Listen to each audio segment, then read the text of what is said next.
Assalamualaikum warahmatullahi wabarakatuh. Sebelumnya perkenalkan nama saya Sadam Alga Fikri Basdah dengan NIM 2112019813062. Jadi di sini untuk memenuhi final exam pada mata kuliah data mining, saya diminta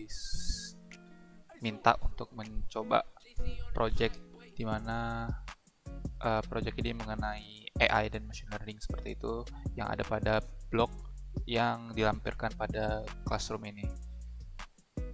Lalu dalam blognya ini sendiri membahas tentang emotion recognition with deep learning on Google Colab. Jadi apa sih emotion recognition nih? Jadi kurang lebih ini sebuah sistem atau aplikasi yang bisa mendeteksi dan mengidentifikasi raut wajah seseorang dalam bentuk emosi. Lalu deep learning ini apa? Deep learning itu sendiri merupakan bagian dari sebuah AI, atau bisa juga dia machine learning juga termasuk bagian dari AI.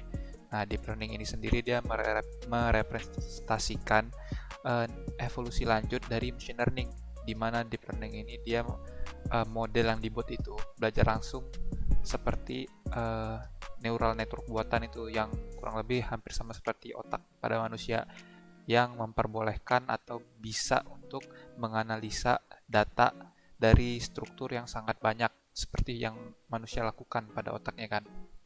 Jadi pada model-model atau data-data yang diberikan itu nanti sistem yang dibuat itu dia bahkan mempelajari dan mengidentifikasinya.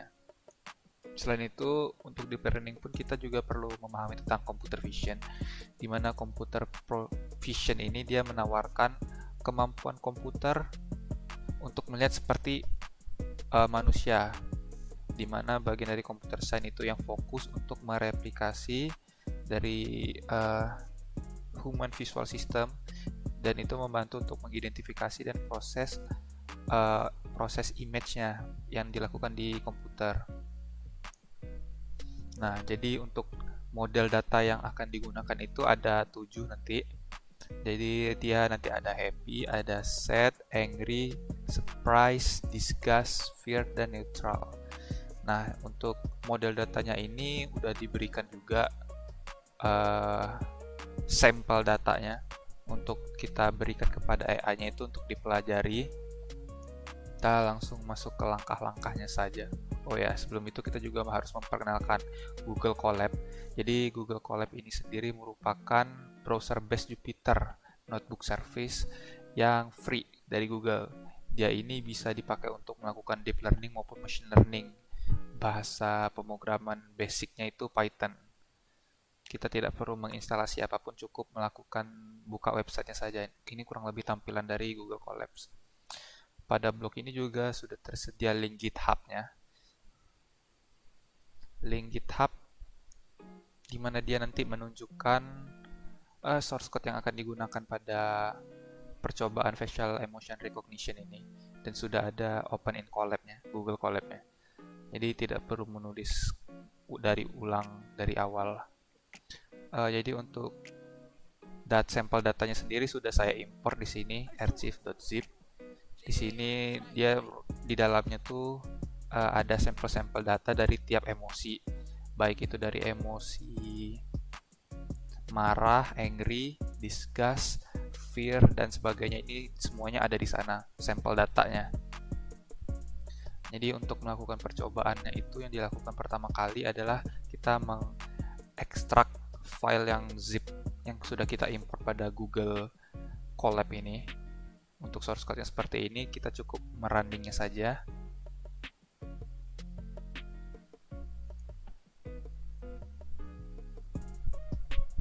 Oh iya, di sini saya lupa menggantikan namanya. Archive. Oke, kita coba running ulang.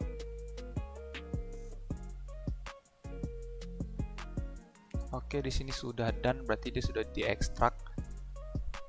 Kemudian kita langkah selanjutnya itu kita mengimport package-package yang akan digunakan untuk membuat sebuah AI yang bisa melakukan face recognition ini, emotion face recognition ini.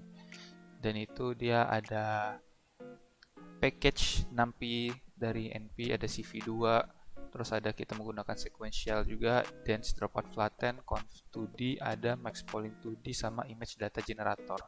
Ini kita langsung running aja.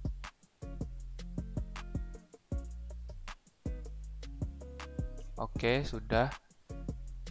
Nah, bagian selanjutnya ini merupakan menginisialisasi training dan test generatornya. Jadi nanti AI-nya ini bakal dilakukan testing dan kita training untuk bisa mengenali sebuah emosi atau emotion. Nah, jadi keras ini atau image data generator augment ini dia image data generator augment image in the real time while the model is still training. Jadi setiap perubahan random bisa di-apply untuk tiap training image-nya dan itu akan dilanjutkan ke modelnya. Dia juga tidak membuat modelnya robust tapi juga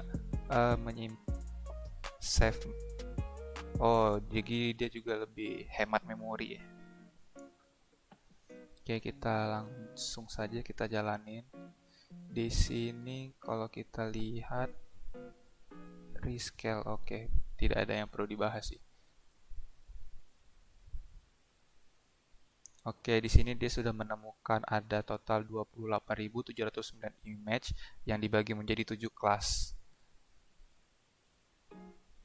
Lalu juga dia menemukan lagi 7.078 image yang dibagi menjadi 3 kelas. Itu adalah sampel data pada yang kita ekstrak tadi, kan ada train sama test. Nah, di sini dia menemukan duanya ini. Selanjutnya kita membangun convolutional neural network CNN model. Jadi CNN ini apa? CNN itu sendiri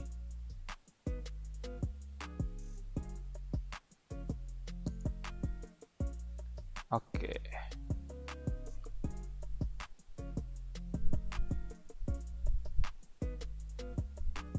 Oh, CNN ini sendiri digunakan untuk nanti kita melakukan image classification. Jadi ada beberapa parameter yang berbeda yang dibutuhkan untuk kita membuat sebuah model. Yang pertama itu different activation function are used seperti rectified linear unit atau ReLU. Oke. Kalau kita running,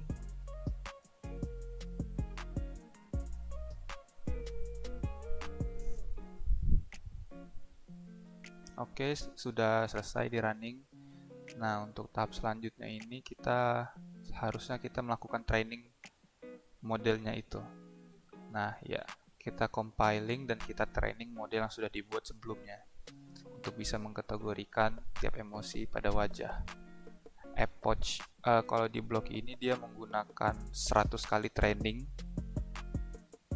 tapi kalau yang dari GitHub ini dia hanya melakukan 50 kali training untuk menghemat waktu. Mungkin pengaruhnya nanti bakal ada di keakuratan dalam penidentifikasian emosinya. Kita jalanin aja programnya. Nah, ini dia sedang melakukan training yang pertama dari yang 50.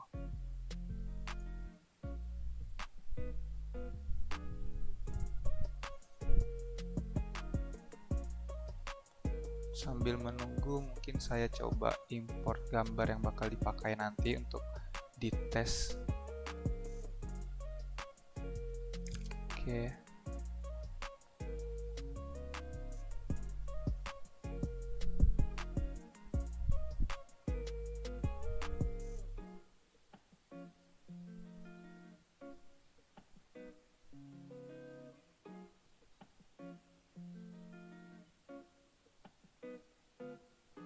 Oke, estimasinya kurang dari 10 detik tiap training.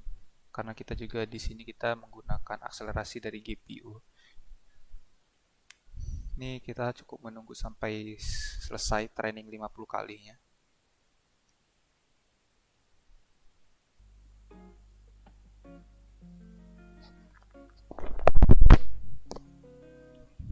Oke, untuk training ini sudah selesai. Bisa dilihat bahwa dari tiap training itu akurasinya yang dari 0,247 ini secara perlahan naik.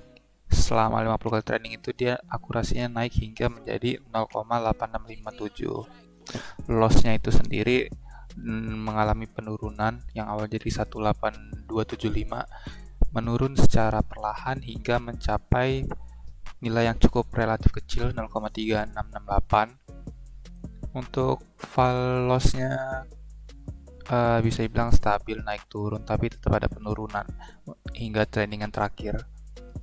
Untuk akurasinya pun file akurasinya pun juga mengalami peningkatan, ya lumayan 2 kali lipat untuk 50 kali training. Selanjutnya itu yang dilakukan adalah kita melakukan save model yang telah dibuat dari training tersebut. Namanya itu adalah model H5. Kita lakukan save. Oke, sudah. Lalu kita melakukan graphical representation. Jadi dari 7 emosi yang ada itu, kita memberikan graphical representasi menggunakan garis Y dan X, grafik Y dan X. Kita jalankan programnya. Untuk itu tapi kita perlu mengimport modelnya terlebih dahulu untuk digunakan. Oke, di sini kita jalankan ini. Oke, sudah juga. Selanjutnya itu kita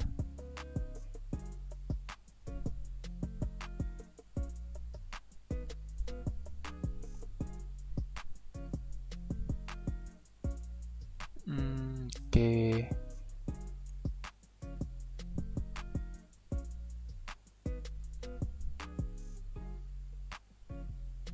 Sebentar. Nah, di sini kita coba ganti dengan foto yang telah kita import tadi, smile JPEG. Di sini juga smile.jpg.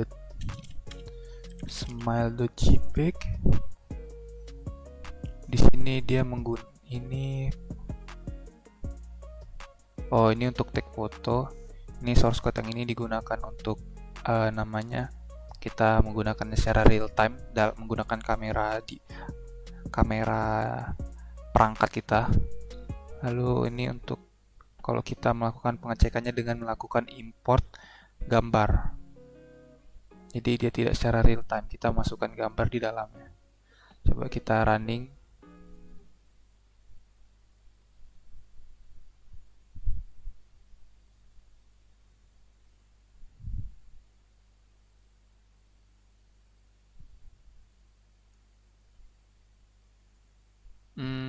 Di sini hasilnya bisa dibilang kurang akurat ya.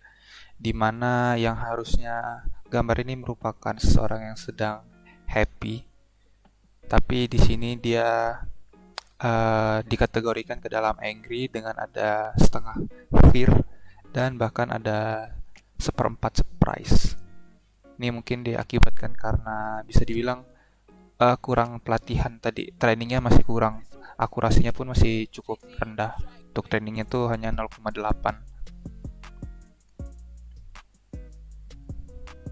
Ya mungkin untuk mendapatkan hasil yang lebih akurat, trainingnya bisa ditambahkan atau bahkan model-model sampel datanya pun bisa ditambah juga, lebih variasi. Mungkin kita coba import gambar yang lain. Sebentar, saya akan coba gambar pas foto yang lebih close up.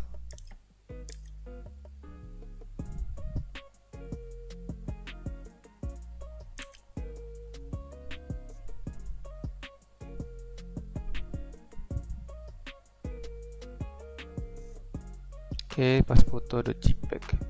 Kita coba lakukan pas foto.jpg. Pas foto.jpg. Oke, kita coba running lagi.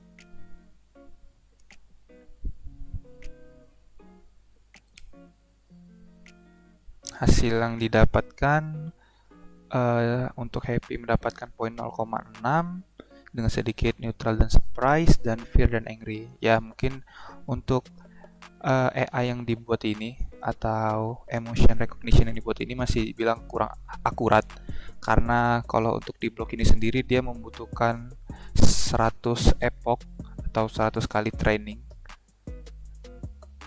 Ya, dia menggunakan 100 kali training, sedangkan yang saya lakukan ini hanya 50 kali training.